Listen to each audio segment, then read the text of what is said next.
Oh.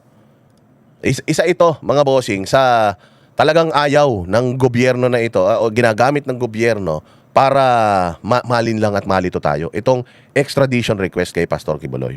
I-play muna natin and then reaction na natin. DOJ na natanggap na nila ang extradition request ng Amerika para kay Pastor Apollo Quiboloy. Live mula sa TV5 Media Center ng sa balita, si News 5 Justice Correspondent Camille Samonte. Camille, isusuko na ba si Quiboloy sa Amerika?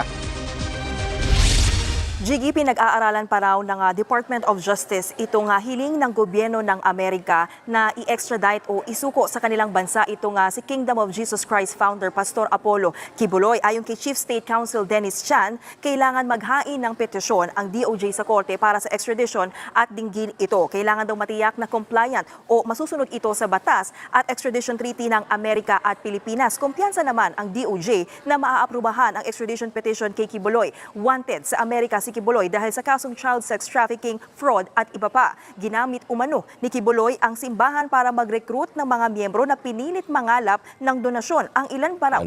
Pwede ka bang mamilit mangalap ng donasyon? Pwede ba yon? Kaya mo bang, ikaw ba, pwede ka bang, ilagay mo yung sarili mo, pilit mangalap ng donasyon. Ikaw, utusan kita. Pupunta ka ron. Mangalap ka ng donasyon para sa simbahan.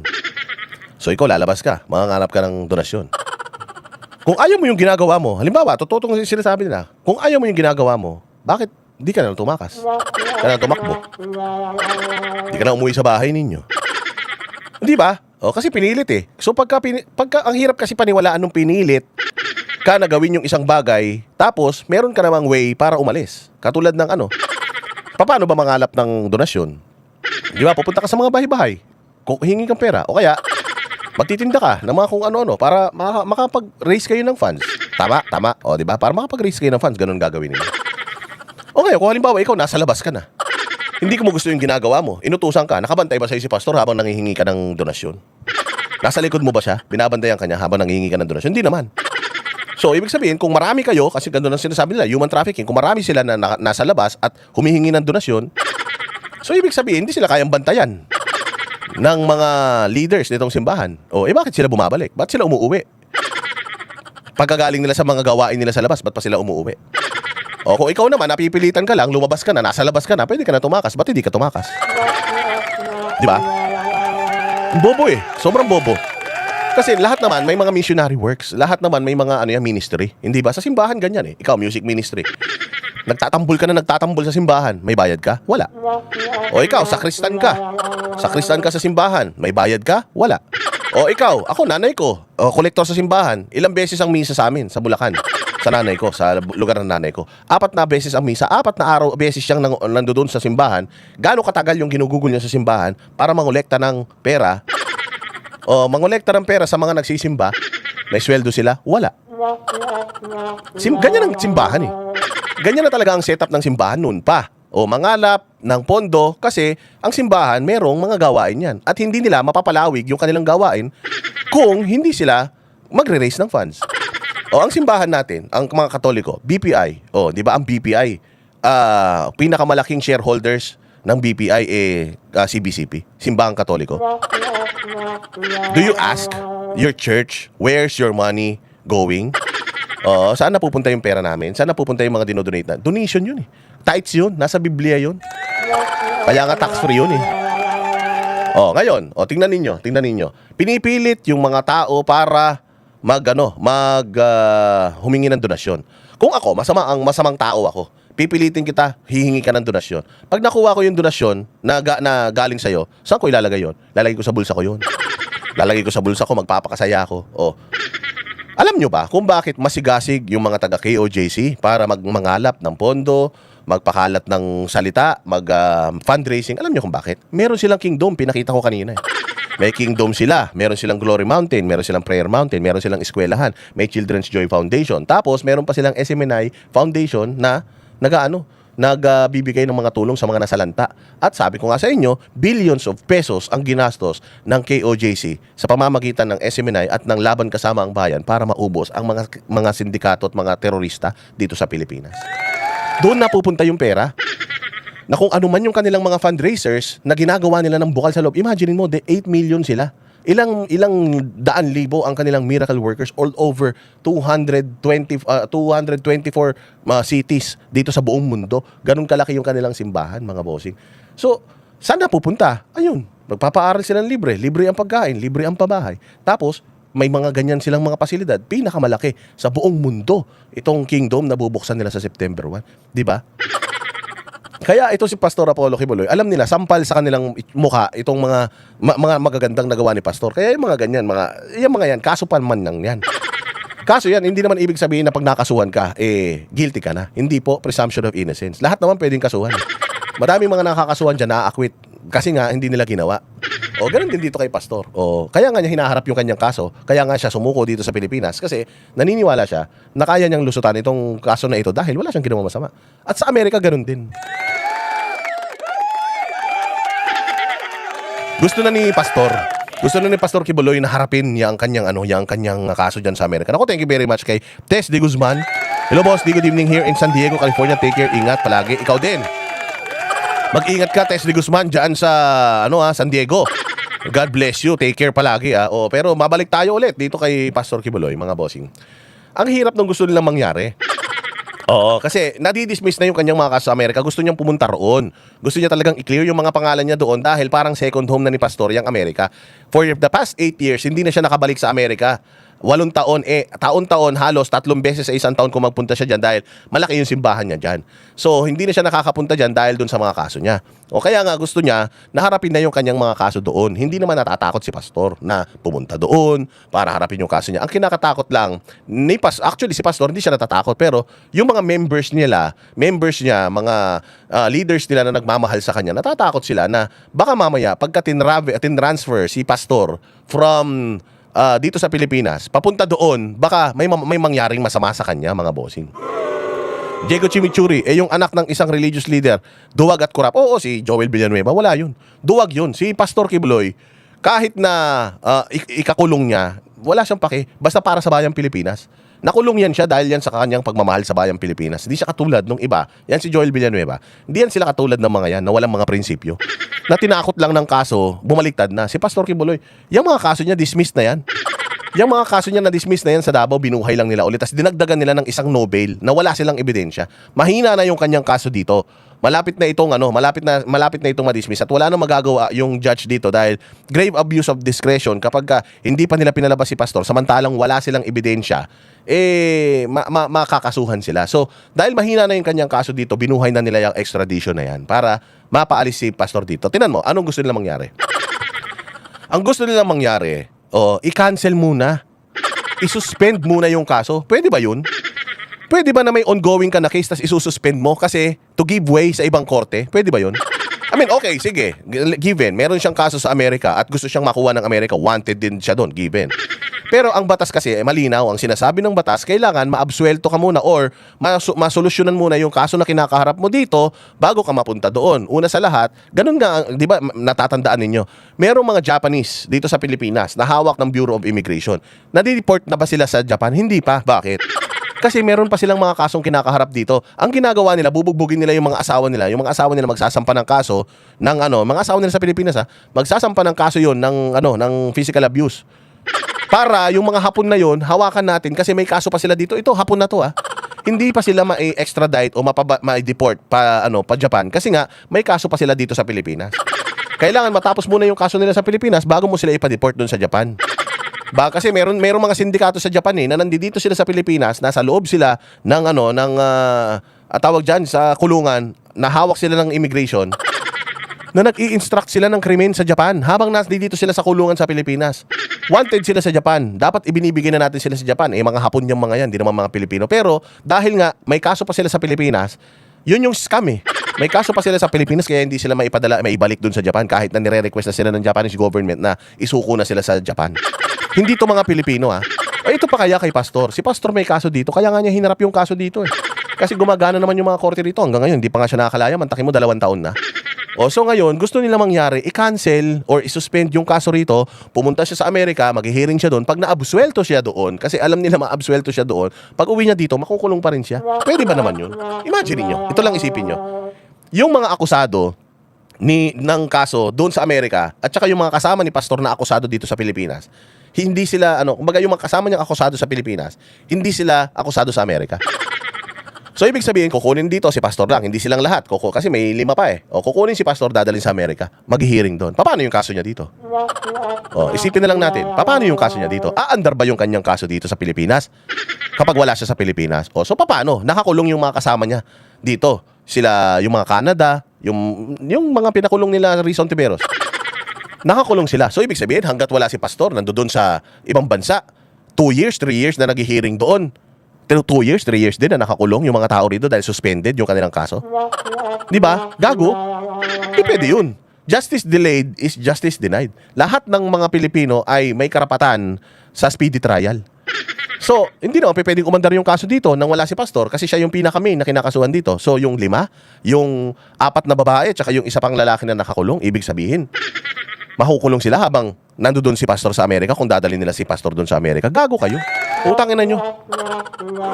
Napakagago ninyo. So you have to resolve muna. You have to resolve the cases here before dalan nyo si pastor doon. Hindi siya takot magpunta doon para harapin yung kanyang kaso.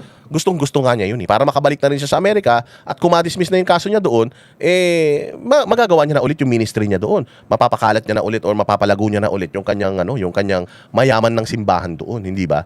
Pero yun ang problema. Ipapadala mo siya doon. Yung 5 na co-accuse niya dito may iwan sa Pilipinas. Makakalabas ba sila? Hindi. Bakit? Kasi suspended eh. Pag sinuspend mo, so parang kinulong mo sila dyan indefinitely. Indefinitely. Kung halimbawa, makasuhan si pastor doon, makulong si pastor sa Amerika, ano mangyayari doon sa 5 co-accuse niya dito? Hindi naman pwede na si pastor, wala siya dito sa Pilipinas, tapos lalabas ka ng guilty verdict. Hindi pwede yun. So, kawawa man mga tao niya rito. So, ganyan katarantadong gobyerno natin. Or pinakamaganda gawin ninyo, i-resolve nyo na yung kaso rito. Total naman, na-dismiss na yan noon pa ng piskalya. I-dismiss nyo na lahat ng kaso niya dito. Tapos, dalhin nyo siya dun sa Amerika kung yun ang gusto ninyo. Kung sa tingin ninyo, mas makakasuhan siya dun, mas may ebidensya doon, hindi dun nyo dalhin. Pero kasi ganito yan, kung malakas ang ebidensya nila, yung certainty of conviction nila talagang mataas, bakit pa nila ibibigay si pastor doon? Kaya naman na nilang litisin yan dito kung mataas ang ebidensya nila, malakas ang kanilang hawak against itong mga akusado, di kayang-kaya nilang ipakulong si pastor dito. But the fact na they are willing to give up yung kaso dito para lang maipadala siya sa Amerika, isang indikasyon yun na napakahina ng kaso nila. Yan talaga si Ontiveros, yung mga gawa-gawa niyang mga kaso na yan. Puros fake news yan. Puros katarantaduhan talaga yan. Ganun yun. Sa mga miyembro ng KOJC ay nakaranas ng pang-aabuso at pagbabanta. Nauna nang itinanggi ni Kibuloy ang lahat ng mga akusasyong yan. Pakinggan natin ang pahayag ni Chief State Counsel Dennis Chan. Yung mga dokumentong naipasa sa amin ay pasok doon sa nakasaad sa RPUS Extradition Treaty. Proceed to file. Kasama yan si pastor sa Pax Silica. Yung mga request ng dito, ng Amerika rito. Kasama yan si pastor, mga bossing. Kasama yan si pastor sa ibinenta nitong gobyerno natin. Parang si Pangulong Duterte din, ibinenta yan. Itong mga EDCA sites natin, itong Pax Silica na ito, lahat ng hilingin. Para lang mapunta sa atin yung Pax Silica na yan, lahat ng hilingin ng Amerika ibibigay ng Pilipinas. Ganun yan. Tarantado talaga yung mga yan. Kaya nga, kahit na yung batas na natin dito sa Pilipinas, baliin na nila. Kahit na ipamigay na nila, ibenta nila yung mga kaluluwa ng mga Pilipino, gagawin nila sa pansarili nilang kapakanan. Ganyang kakurakot. Hindi lang korap sa pera ang mga putang ina. Hindi lang sila kurakot sa pera, kurakot sila pati sa kaluluwa. Okay nang ina nitong mga to, pati buhay ng mga Pilipino, akala mo sila nang may-ari, walang hiya na yan. The petition. Now, the court where the petition will be filed will now have to determine whether yung mga pinasa ba nating petition and the supporting documents are compliant with the extradition treaty, and if found to be compliant and all the other elements are established, then I do not see any reason for extradition not to be granted. At Camille, kung i-extradite siya... Yun nga pwedeng i-grant ng DOJ yung extradition ayon sa mga dokumento. Kasi nga, kung ang Amerika, sumunod naman sila sa proseso, dahil meron tayong treaty, compelled ang DOJ para i-grant yan. Pero hindi yun automatic na ipapadala na si pastor doon. Dadaan pa yun sa mga local judicial authority. Kasi ang DOJ, hindi naman sila parte ng korte. Didinggin pa yan mismo doon sa korte na dumidinig ng kaso ni pastor. Didinggin pa yan doon. So, hindi ito isang madali. Bakit pinag-uusapan ngayon? Kasi nga, para makalimutan ang mga ginagawang pagnanakaw, para mapagtakpan. Siyempre, malaking issue to, mantakin mo. Lahat ng mga sumusuporta sa mga Duterte, sumusuporta rin kay Pastor Apollo Kibuloy kasi best friend niya ni Pangulong Duterte. Lahat ng mga sumusuporta kay Pangulong Duterte, sumusuporta rin kay Pastor Kibuloy. Kaya ngayon, nakatutok lahat dito.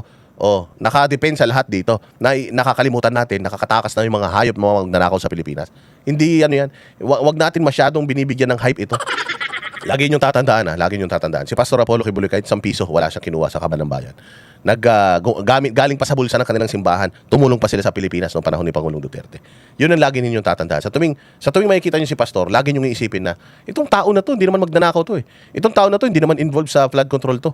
Itong tao na to, hindi naman to nangurakot, hindi naman to taga-gobyerno . Wala namang pera ng gobyerno ibinigay sa kanya. Yang mga nandiyan dyan sa loob ng KOJC, wala namang galing sa pera ng Pilipinas. So dapat hindi natin tinutulig sa itong tao na ito. Bayaan mo siya na harapin niya yung kaso niya, magagaling man mga abogado niya, pero dapat hindi natin binibigyan ng pansin ito. Dapat doon tayo mag-focus sa talagang issue ng gobyerno. Ano yun? Magnanakaw si Bongbong, magnanakaw si Sandro, magnanakaw di umano si Martin Romualdez at lahat ng mga congressman yan na yan. Di umano. Mga magnanakaw yan, yun ang tutukan natin. Ganun dapat. Mga walang hiya kayo. Pastor Kibuloy, ano mangyayari sa mga kasong kinakarap niya dito sa Pilipinas? Jiggy, paliwanag ang DOJ pwedeng maghain ng petition for extradition habang gumugulong ang kaso ni Kibuloy dito sa Pilipinas. Ibig sabihin, hindi kailangan hintayin na matapos ang mga kaso niya rito bago magsampa ng petition for extradition. Kung aprubahan naman ng korte ang extradition, hindi pa rin itong otomatikong isusuko sa Amerika. Sa ilalim kasi ng Philippine-US Extradition Treaty, maaaring ipagpaliban ang pagsuko sa isang individual habang may nakabinbin pang itong kaso rito. Malinaw yun Hindi pwedeng isuko ang isang tao habang may nakabinbin pang kaso. So ibig sabihin, itong ginawa nila na ito, ingay ito. Ingay ito para pagtakpan ng isang bagay. Ano yun? Ano ba yung pinaka-importante ngayon na ayaw nilang pinag-uusapan? Flood control, pagnanakaw, yan yung mga ayaw nilang pag-usapan. Kasi klaro ang batas . Sabi ng batas, hanggat may kaso dito, hindi mo pwedeng i-extradite. So bakit pa natin pinag-uusapan ito? Hindi naman ito national issue. Ang national issue, yung pagnanakaw sa bayang Pilipinas. Bakit si Pastor na naman? Kasi nga si Pastor, alam nila, Duterte, supporters ng mga Duterte, sumusuporta sa kanya. Maraming mga tao ang didepensa sa kanya. Nakita nila yung laki ng impluensya ni Pastor Kibuloy sa Pilipinas at sa mga botante ng mga Duterte. Kaya inaatake nila yun. Hindi national issue at national problem si Pastor Apollo Kibuloy. Ilan naman lang yung nagrereklamo. Yung nagrereklamo sa simbahan niya, lahat naman yan tiniwalag. Yung 10 nagrereklamo, lahat yan may mga kaso sa kanilang simbahan. Lahat yan lumabag at nila kumbaga sa iglesia, tiniwalag nila. Mga loko-loko na mga miyembro yan, kaya umalis yung mga yan, pinaalis yan, pinatalsik. Dahil kaya sila pinatalsik dahil sa ginawa nilang kalokohan. Tapos ngayon sa galit nila tinap sila ng opisina ni Risa Ontiveros siguro. Galing dun sa Bandari na yung Bandari na tarantadong dating miyembro din nila na tinalikuran sila tapos nagnakaw ng pera. Inalok ng mga pera itong mga tao nito na pinaalis. Kasi kumpleto lahat yan .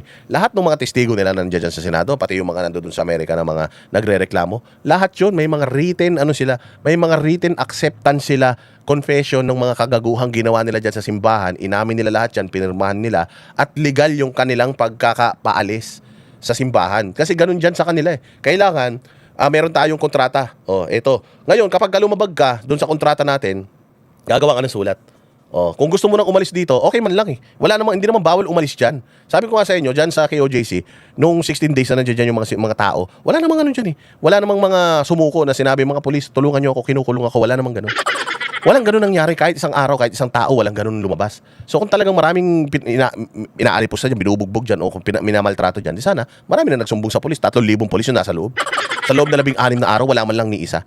Kasi yung mga yan, pinatalsik yan, umamin yan, ako po ay gumawa ng ganito, ganyan, pirmado yan. Tapos, dahil doon, legal na silang, hindi na kayo membro, umalis na kayo. Legal kang aalis dyan. Pwede kang makaalis dyan nang hindi yung sinasabi niyo, pag pumasok dyan, wala nang alisan, hindi. Pag hindi ka karapat-dapat dyan, gumawa ka ng mga katarantaduhan, papaalisin ka dyan. Pero bago ka umalis, susulat ka muna. Para hindi mo sila balikan na, may mga ganito, ganyan. Pagka lumabas na kasi yung mga ebidensya na yun dyan sa korte, patay sila. Lalabas lahat ng baho na sila din mismo yung umamin, yung mga testigo nila, sila mismo umamin doon sa mga baho na ginawa nila sa loob . Lalabas yun dyan. Sasabihin na, kaya mo ba binabalikan yung simbahan dahil sa inis mo? Dahil pinatalsik ka nila, kaya ka naman nila pinatalsik. Ito yung kaso mo. Hindi ka naman pinahihirapan sa pag-raise ng funds. Pinaalis ka doon, hindi dahil hindi ka kumukota, pinaalis ka doon dahil ito yung ginawa mo, malandi ka. Prostitute ka, puta ka. O, ganun. Di ba, baby Mokang? Diyan sa South Korea. O, ganun ang ano dito. Ganun ang issue dito kay Pastor. Sa bansa. At kung aprubahan daw ng korte ang extradition at hindi mapagbigyan ang apela ng kampo ni Kibuloy, pag-aaralan daw ng DOJ ang mga magiging susunod na hakbang nito. Sabi dito, bakit hindi nila litisin si Pastor? Ay, thank you very much kay Putragis. Si Putragis, nagpaalala na naman. Nagpaalala si Putragis, meron daw tayong Gcash. Oo. Ayun. So, bakit hindi na lang litisin si Pastor pinililitis na nga, nakakulong na nga yung tao dahil umaandar na yung kanyang kaso dito sa korte. Umaandar na yung kaso, kaya lang mahina yung kaso. Kaya siguro, malapit na ma-dismiss ito. Bago pa mapalabas si Pastor, gusto nila ipatapon na sa ibang bansa. Kasi mapapahiya sila eh. Mapapahiya si Risa. Mantakin mo, sa dami ba naman ang ginasta ni Risa para lang dyan sa mga kanyang mga, sa kanyang mga binayaran ng mga testigo para lang idiin si Pastor. Makakalabas. Di ba nakakahiya yan? Tapos mananalo pa si Inday Sara. Patay. Oh, hindi pa. Tapos si Senator Bato de la Rosa, hindi pa nila may ipapadala sa ICC. Patay. Tang ina niyan, kapag solid ang Duterte group sa 2028, si Pastor nasa Pilipinas, malaya, si Senator Bato nakakapag-legislate, tapos si Robin magiging Vice President. Yari. So ganun yan mga bossing. Ganun yan mga yan. So itong kay Pastor, sabi ko nga sa inyo, Pastor Apollo Kibuloy is not a national problem. Hindi siya problema ng Pilipinas. Ang problema ng Pilipinas, yung nasa Malacanang, yung pamilya dyan, ng mga magnanakaw at yung pinsan nilang si Romualdez. At yung mga alipores nila dyan sa Congress na salamat speaker. Yung mga nag-i-impeach kay Inday, yan ang salot ng Pilipinas. Kung meron dapat ipatapon sa ibang planeta, yung mga putang ina niyan para mabawasan ang mga demonyo rito. Itong mga ganitong mga tao na nakatulong sa bayang Pilipinas, dapat ito tinutulungan natin at dapat ito pinagtatanggol natin. Dahil ilan na lang ito eh. Ilan lang itong mga tao na ito na willing makulong para sa kanilang pagmamahal sa Pilipinas. At kahit nakulong, hindi bumaliktad. Kahit na pinababaliktad, hindi bumaliktad. Napakabuting kaibigan nito ni Pastor kay Pangulong Duterte. Sa Amerika pa lang nung nahuli siya, pinababaliktad na siya. Sinatanong na siya kung, are you friends with Duterte? Ilang ulit na binalik-balikan siya doon at yun lang ang tinatanong sa kanya. Dininay siya ng gamot, ng pagkain, yun lang nasa isang maliit na kwarto siya. Yun lang ang tinatanong sa kanya, are you friends with Duterte? For the last time, sinabi niya na kahit ilang beses niyo akong tanungin, yes, I am friends with Duterte. I am his friend and I will not turn my back on him. Hindi ko siya itatraidorin kasi gusto na ng mga kano na traidorin niya si Duterte para meron na silang gamitin na whistleblower against Duterte na close sa kanya na kapag nagsalita na, yan, marami nang pinatay yan, nagsakin nagkukumpisal yan, yan, marami ninakaw yan, ganito, ganyan. Pag ang isang Pastor Kibuloy ang nagsalita nun against Duterte, sobrang close nila, sigurado babagsak si Pangulong Duterte dahil sa dami ng mga kalaban niya. Pero si Pastor hindi niya ginawa yun. Kahit na pinipilit siya na gawin yon kay Pangulong Duterte, hanggang ngayon na pinipilit siyang bumaliktad, wag nang magsalita para ibalik yung prangkisa ng SMNI para makalabas siya. Anong ginawa niya? Nananatili siya dyan sa kulungan kasi nga buo ang prinsipyo. Konti lang yung ganyan tao sa Pilipinas. Baka nga siya na lang yung ganyan tao sa Pilipinas. Lahat ng mga tao rito putangin na puro pansariling interes. Eto si Pastor, nagawa niya na lahat ng mabuti para sa kanyang simbahan eh. Gusto niya kung ano yung nagawa niya sa simbahan niya, gusto niyang gawin sa atin. May nagtanong nga sa kanya kapag halimbawa maging leader ka, bibigyan mo ba ng pabor yung simbahan mo na KOJC? Alam mo sagot niya? Hindi, kasi ang priority ko Pilipinas. Yung simbahan ko, andiyan na yan, malugo na yan. Pwede na akong mawala sa simbahan ko. Kaya na nilang tumayo sa sarili nilang paa. Kasi nga, yung sistema, yung disiplina, nandoon na na-adapt na ng mga leaders at magagaling na sila. Kumbaga, mag-grow na yan. Yung huling patak ng dugo ko at yung huling tibok ng puso ko, gusto kong ialay sa gobyerno sa Pilipinas para mapaganda yung vision ko para sa buong bayan, magawa ko. Yung nagawa ko sa simbahan namin, magawa ko rin dito sa bayang Pilipinas. Kahit anong simbahan mo, anong denominasyon mo, Muslim ka, basta Pilipino ka. Yun ang priority natin. Pilipino ka. Kaya anong simbahan, kulot ang mo, buhok mo, ang mata mo, brown, blue, kahit anong kulay niyan, kahit anong simbahan mo, wala siyang pakialam. Ang importante sa kanya ay yung bayang Pilipinas. Ganon. Malupit. Kaya yun ang natin. Sa tuwing kinokontent, tinatapik itong si Pastor ng mga hayop na ito. Alam natin na malapit na tayong manalo, mga boss. Kami ang boses ng masa, hindi natatakot. Katotohanan lang, di kami nalulunod. Walang bahid ng sismis, lahat ay totoo. Kahit sino ka pa, pag mali ka babanatan ka. Walang pinipili kulay, wala kaming kinikilingan. Basta para sa bayan, kami lalaban. Pag tama palapakan, pag mali banatan. Di matitinag, di matatakot, para sa bayan tuloy ang sigaw. Sa harap ng kamera, walang halong takot. Mga baluktot, lahat kayo'y tutumba. Ang hustisya at totoo, yun lang ang mahalaga. Kahit sinong harang, di kami matitinag. Walang pinipiling kulay, wala kaming kinikilingan. Basta